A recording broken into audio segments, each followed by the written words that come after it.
The eLife podcast from eLife, the open access journal for outstanding research in the life and biomedical sciences. Online at elifesciences.org. Hello, welcome to episode 40 of the eLife podcast, which is produced by The Naked Scientists. I'm Chris Smith. This month, the squid that evolved bacteria to suit their bioluminescent needs, scientists uncover where anxiety originates in the brain and why science training needs more networking. But first, the mammalian immune system is notoriously complicated and difficult to unpick. But Kate Buckley has found a much simpler creature with just 100 or so immune cells that, despite being separated from us by 500 million years of evolution, uses many of the same signals that our own immune systems do. Sea urchins have what we call a biphasic lifestyle, or a two-step lifestyle, sort of like a butterfly and a caterpillar. They go through a larval stage before they turn into an adult. As larvae, these animals, which are about twice the width of a human hair, they live for about 2 months in the ocean, and they swim and they feed, and they're fully competent organisms. But they live in seawater, which is really a microbe-rich environment. There's, 1 million bacteria per milliliter of seawater.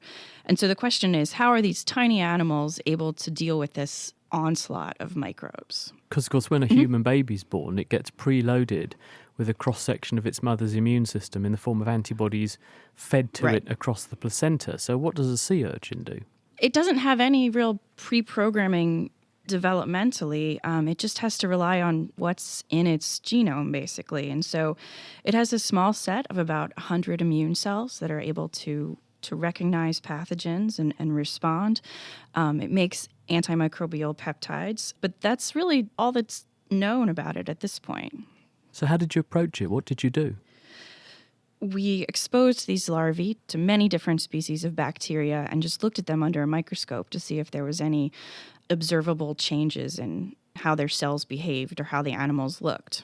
And we found this one species of bacteria that caused what looked a lot like an inflammatory response. So cells came from the periphery of the organism and traveled to the gut. And that's sort of a classic inflammation response. What is the bug, and what's the signal that is then radiating out through the organism's body to tell these immune cells, come here, we've got a problem? The bacterium is called Vibrio diazotrophicus. It's commensal. It forms long-lasting relationships with adult sea urchins. And so what this means is that the animal probably has developed an evolutionary strategy to say, okay, a little bit of this bug is okay, but too much of it, and we have to call in an immune response. And the signal is this cytokine called interleukin-17, or IL-17. That's interesting, isn't it? Because interleukin-17 is a linchpin of my immune system and yours. Right, that's absolutely right. And so what we found basically is that these larvae, which are just a few thousand cells, the way that they control their gut-associated immune response is very similar to the way the human gut immune response is mediated. So it was surprising. Are you saying then that because we all originated in a similar way, that this interleukin signalling is very, very ancient? And that's why sea urchins have it and why we still have it today. It's how we tell our immune response what to react to and what to ignore. Right, exactly. So sea urchins are echinoderms, which diverged from the vertebrates about 550 million years ago. So this is really a deeply conserved element of the gut response.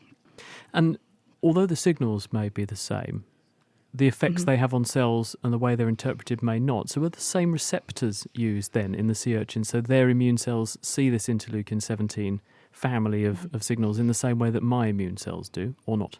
They do, actually, yeah. And so that's one of the advantages of this model, is that it's basically a simplified version of the immediate response in the vertebrate gut. And so the IL-17 receptors are expressed in the gut and more widely. And some of the genes that are turned on when the receptors interact with IL-17 are known to be associated with IL-17 response in humans. And so what this tells us is that there's some conservation in the signaling pathways between sea urchins and vertebrates, and this gives us hope that we'll be able to find additional things that are also conserved first in the sea urchins and then apply them back to humans. Because this whole system is notoriously difficult to understand and unpick because it's so complicated in big, higher organisms. And getting to the root of it is absolutely critical if we want to understand how things like the microbiome operate and how it influences our immune maturation. So do you think what you've got here then is a much simpler, much more tractable model for how that part of our immune system, A, evolved, and B, actually works? That's correct. So the front line of defense in your gut immune system is a genomically encoded, or what's called innate, immune response. And that's something that sea urchins and humans have shared. And what we're able to do with this larva is, since it's transparent, we can actually just look at the gut. We can watch what the cells are doing, and it's a lot easier than getting at a mouse gut. Kate Buckley, she's at George Washington University. And as she mentioned, Kate has been looking at a strain of Vibrio bacteria in her experiments. A related member of this microbial family has instead been the focus of Cheryl Whistler's research. We work with a squid species called Euprimnus scolopes, more popularly called the Hawaiian bobtail squid, and it lives on nearshore areas of the Hawaiian Islands. And it associates with a single species of bacterium called Vibrio fischeri. And Vibrio fischeri is a bioluminescent bacterium. So it produces bioluminescence or light. And when it associates with the squid, it lives in a particular special organ that the squid has on the bottom of its body. And when it's swimming at night and it's out looking for mates or food, predators will actually sit on the bottom of the reef and look up for shadows. And when the squid passes over the top of a predator, if it is casting light from the bottom of its body, it just looks like a beam of moonlight, and it's completely camouflaged from predators. So how does the squid team up with the bacterium to tell it, right, I want the light now? Good question. So when the squid first hatch, they actually don't have any of their bioluminescent symbionts. They have to recruit them from the seawater. And they do this by providing attractants that the bacteria can sense, and then they swim into the light organ, down through ducts, and enter the light organ and then start growing there. The problem is, if the squid were not selective about who it let into its light organ, it could very easily let in a pathogen or a squatter that doesn't belong there and that doesn't produce bioluminescence.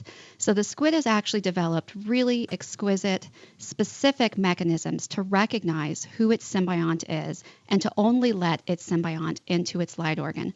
Once the bacterium's there, the squid feeds it, and when the bacterium reaches a nice, robust population, it automatically glows, and it does so by a method called quorum sensing, where the bacteria actually communicate with each other and tell each other to turn on light together.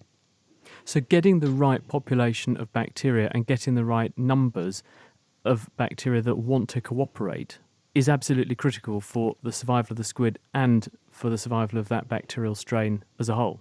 Absolutely. So the bacteria can live outside the squid, but they don't live a good life.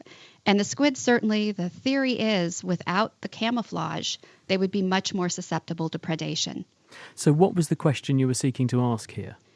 We were interested in understanding how the squid recognize their specific symbiont and how does their symbiont communicate to them that they are the beneficial partner that should be allowed to live in that light organ. And we did it by looking at natural diversity that exists in non-symbiotic populations. So can bacteria that have never seen squid before, through very subtle changes in their DNA, basically evolving through mutation, can they find solutions to the problem that the squid provides in terms of barriers to prevent the wrong symbiont from getting in? So how did you do it? Take some squid, take some bacteria, mix them up and start a family growing, and then take some of those bacteria and keep repeating that to slowly select for bacteria and see how they change?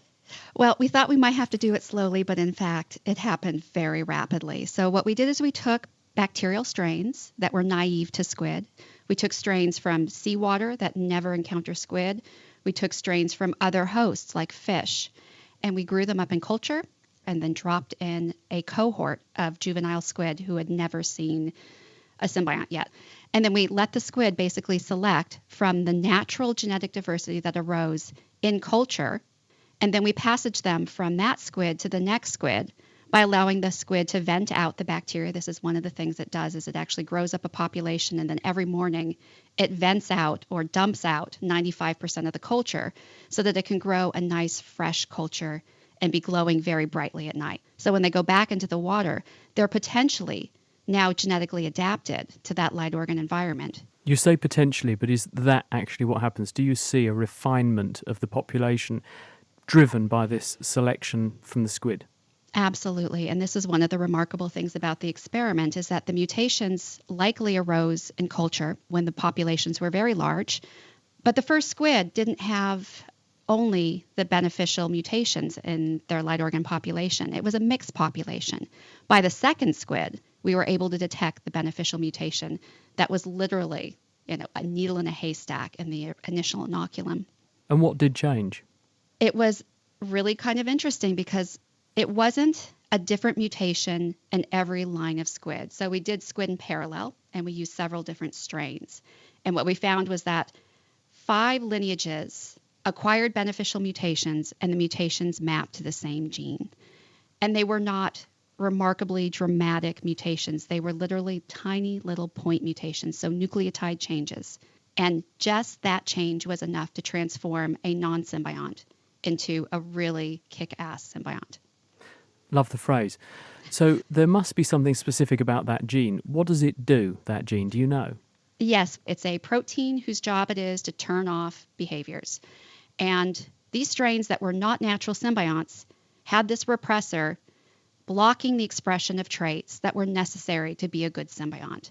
And what the mutations arose did is they didn't completely obliterate the activity of this repressor. They just modified it ever so slightly. So by modifying how this repressor interacted with its targets, the bacteria were able to modify not just one behavior, but a suite of behaviors that were linked to each other and that were necessary to be a symbiont. And these included their metabolism. It included their ability to produce light at the right level. And a really key trait was that it changed the way they produced their sugary coats that they coat their cells with. They're called polysaccharides. And these polysaccharides allow the bacteria to form aggregates or biofilms that protect them from things like oxidative stress and chemicals. And it also protected them from the squid's immune cells. So when the immune cells monitor who is coming into the light organ, they literally will glom on and kill any bacterium that isn't the right bacterium.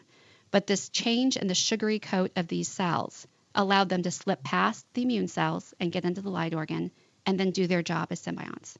Cheryl Whistler, she's at the University of New Hampshire. You're listening to the eLife podcast with me, Chris Smith, and still to come, how to prepare today's researchers in training for the scientific careers of tomorrow. But before that, anxiety. Anxiety is very common. In fact, about 1 person in 5 at any one time reports feeling anxious. And although we know about some of the brain's fear centres, what lies upstream of them and actually triggers sensations of anxiety in the first place is much less clear. But by making volunteers fearful that they were about to receive electric shocks, Nicholas Balderston from the NIH in Bethesda, Maryland, has identified a brain region that might be responsible. What we wanted to do is study the experience of being in an elevated state of anxiety and study what happens in the brain during that experience to identify what was the most prominent patterns of activity or connectivity. And it's a very simple paradigm. You bring people in and you tell them that they're going to get shocked, and periodically you actually do give them shocks. And you can use periods where they're at risk for shock and compare them to periods where they're not at risk for shock, and can very reliably evoke increases in physiological responses and also changes in brain activity. And while that's going on, what measurements are you making from the brain and how? We used 2 different techniques to measure brain activity. The first technique was functional magnetic resonance imaging. So we bring people in, we put them in an MRI scanner. We have different short blocks of time where they're at risk for receiving a shock, and they know that they're going to receive a shock at some point. And then we also have periods of time where they know that they're not at risk for receiving shocks. We extract the data from those individual blocks and compare the safe blocks to the threat blocks. So what we did is we looked at how the pattern of communication between different brain regions changed over those periods of time. We also used a technique known as magnetoencephalography. This technique measures the changes in the magnetic field around the person's scalp, and you can figure out where in the brain are generating those magnetic fields. And during this session, we were also able to present bursts of white noise so that we could measure their acoustic startle reflex. So when you're anxious, you're going to startle more than when you're not anxious. So we were able to show that our threat of shock manipulation was actually making them anxious and they were startling more.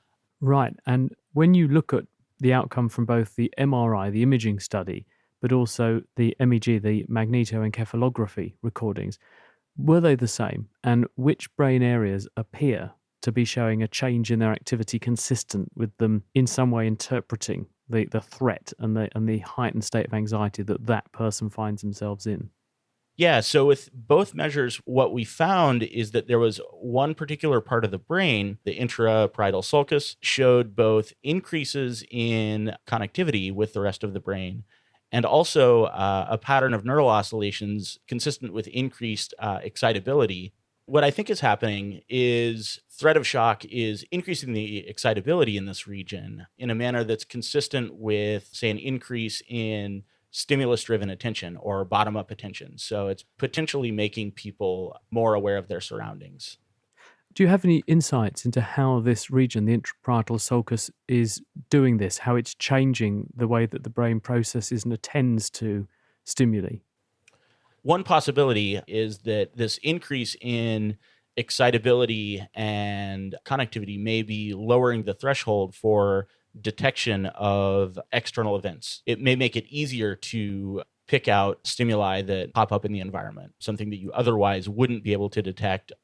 This increases the salience of these stimuli through like bottom-up attentional mechanisms.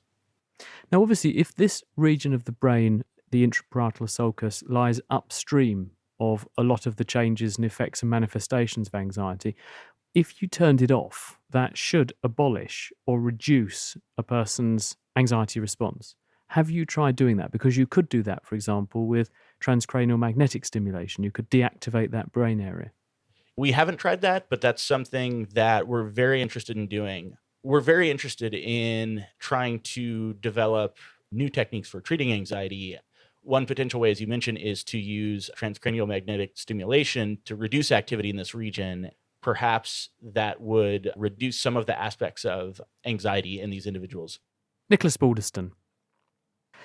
Historically, early career science training was dominated by learning which end of a pipette to hold and doing lots of experiments badly until you eventually learn to do them better. But the era of the sole scientist who beetles away in solitary confinement in front of a microscope for decades is well and truly over. Science has become much more collaborative and much more multidisciplinary, and that means teaching and training need to keep up. Which is why Natalia Landazuri at Stockholm's Karolinska Institute has been piloting a way to teach some of these skills by linking her institution to one on the other side of the Atlantic.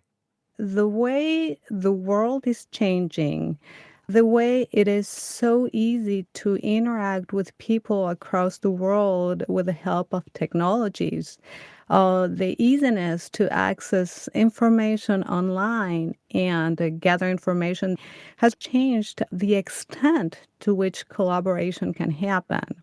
And also the way knowledge is being built. We have so much more knowledge from so many different areas that gathering that increases the need for collaboration across the world, really, and across disciplines. So you're saying it's important that a student, an early career scientist, isn't just taught how to fiddle with test tubes and do experiments, but also how to use this network and how to develop this network for themselves internationally. Oh, absolutely. Well, it is true that a traditional training for a doctoral student would be to have the student in the lab and tell them how to do technical things, how to use a pipette. That is really just the beginning. And even if a student is not willing to embark in an academic research career, skills of internationalization, innovation, creative thinking, those are skills that a person should also be trained for their future. Thing is that a lot of people who are training these students and these early career researchers have themselves had to develop those skills organically as they've grown their career. They haven't actually ever been taught how to teach them. So is that really what you were seeking to do here? Exactly. That's exactly what we were thinking about. I totally agree. It has been a challenge for a person to all of a sudden finish a PhD and be thrown in the middle of an academic setting, being told you need your own line of research, your own ideas, and find your own funding and your own network, pretty much.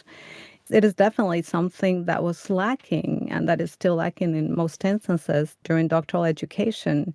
So that is a gap that we were willing to fill through the development of this course. Tell us about the course. We implemented this joint doctoral course in regenerative medicine. It was a collaboration between Karolinska Institutet in Stockholm, Sweden, and Mayo Clinic in Rochester, Minnesota, in the United States.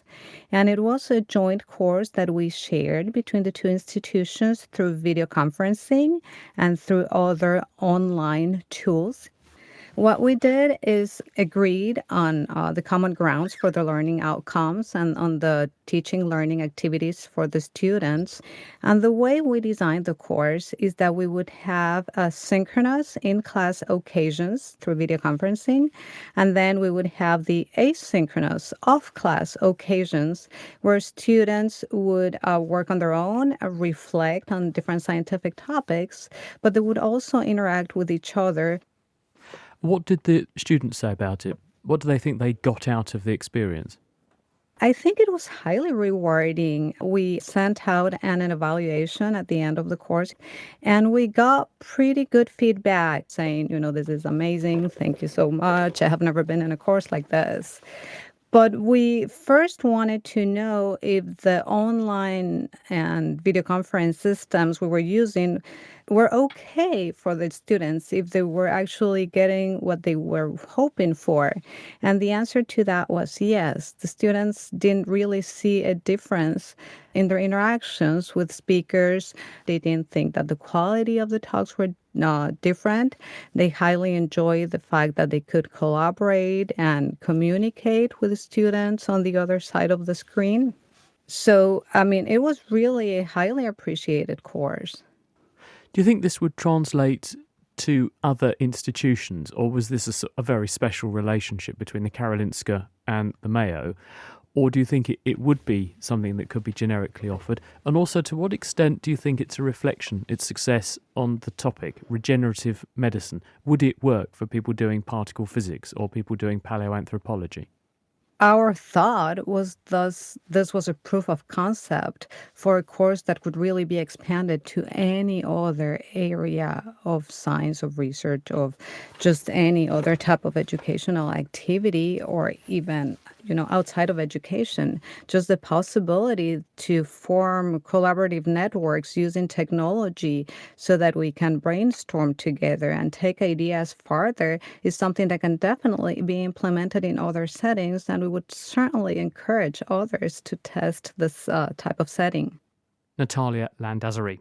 And that's it for this month. You have been listening to the eLife podcast, previous editions of which are also on eLife's website at elifesciences.org, or you can subscribe on iTunes. This is a Naked Scientist production. I'm Dr. Chris Smith, and you can find out more about what we do on our website at nakedscientists.com. I will be back with another look inside eLife next month, but in the meantime, thank you for listening, and goodbye. The eLife podcast from eLife, the open access journal for outstanding research in the life and biomedical sciences. Online at elifesciences.org.